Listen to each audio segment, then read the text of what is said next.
adapter.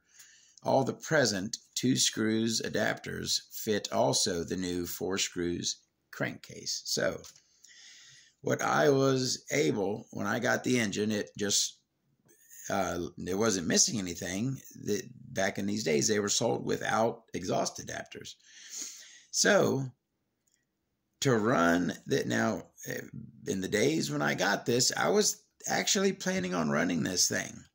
I had not gathered my experience and reverence for these old engines to where now, especially with this one being pristine, mint, brand new, I would never, ever think about running this engine.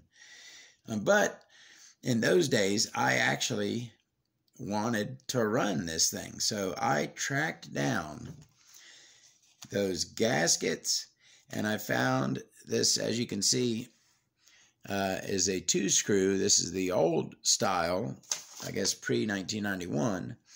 And then after 1991, the 4-screw adapter came out, which is what the gaskets are for.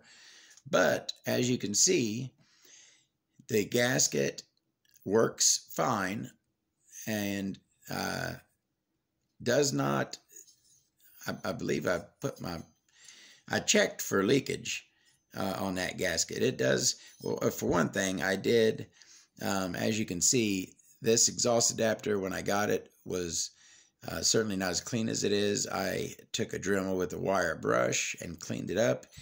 But the bottom, I lapped it to make it super, super smooth. The bottom where it meets up with the gasket. So that thing is on there. Found me a couple old school flathead screws for it. I mean, I think I did an excellent job. And this was probably 10 years ago. Good luck nowadays finding these old parts, exhaust gasket, exhaust adapters. I found them both and I got them on here.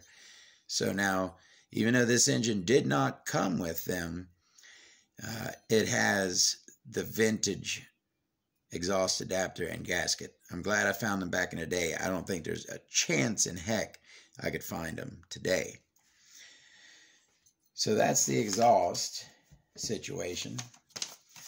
We've got a couple more papers here. This one's in 1990. This looks like just a little, now, back in these days, cone plug, they still got patent information, even though it's, 12 years old at this point. But it's such a new thing that they're like, oh, this new cone plug thing, patented. So you got standard head button, turbo head button. That looks like the sleeve. So glow plug, glow head. Is that like a one-piece head with a built-in plug? Is that what that is? I'm not even sure. Look at the old style pipe on there, looking all old school. As you can see, a lot of, you got Italian and head clearance for 25-30% of nitro fuel. See, that surprises me. I would have guessed back in these days they were running really low nitro percentage. I don't know why I would guess that, but I would have. But no, head clearance are for 25-30% of nitro fuel. That's cool. Not a whole lot left. Oh, that's a cool one. Take a look at that old school air filter. Now, I believe that this was supposed to come with this air filter. And I might, I have a big box of old air filters. This looks kind of familiar. I might have one of this style air filter. All right, last one, and this looks like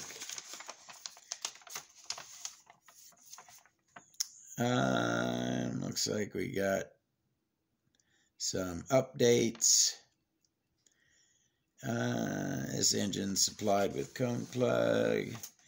Just some information sheet. Italian on one side, English on the other. 12 millimeter shaft, 13 millimeter shaft.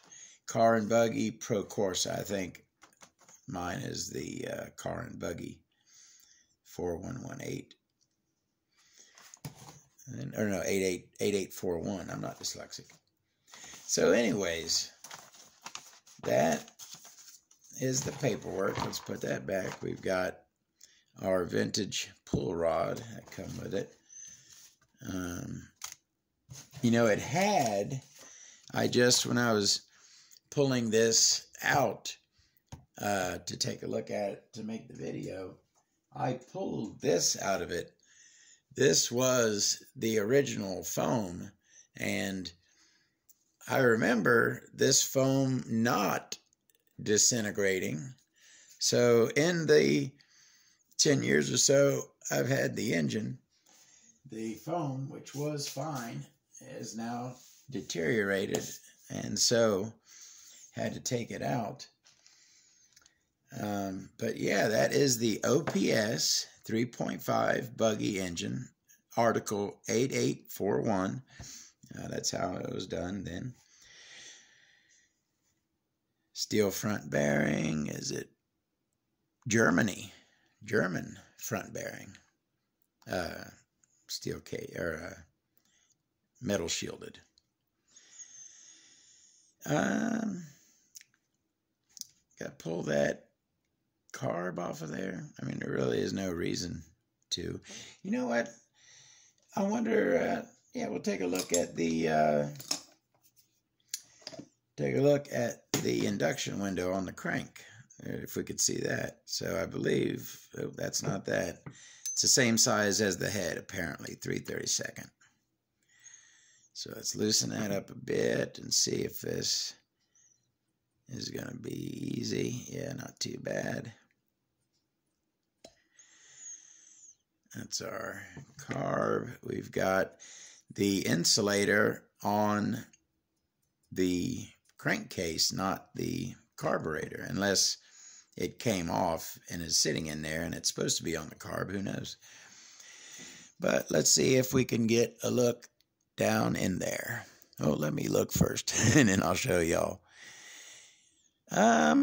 You know, just looks kind of standard. It's a large induction window. It takes up the whole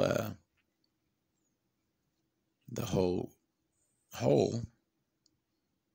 But yeah, that's about, it doesn't go all the way and then it starts to compress. So yeah, not a whole lot to see in there. Just drink in that vintage, beautiful carburetor. So I hope you enjoyed a little trip down memory lane with some memories that you never had. I'm fairly certain there's someone out there watching this video who wasn't born when this thing was out and about. But I'm also sure that there's someone watching who may have ran something like this back in these days. So, super cool engine. Proud to have it in my collection, just like everything else. More videos to come.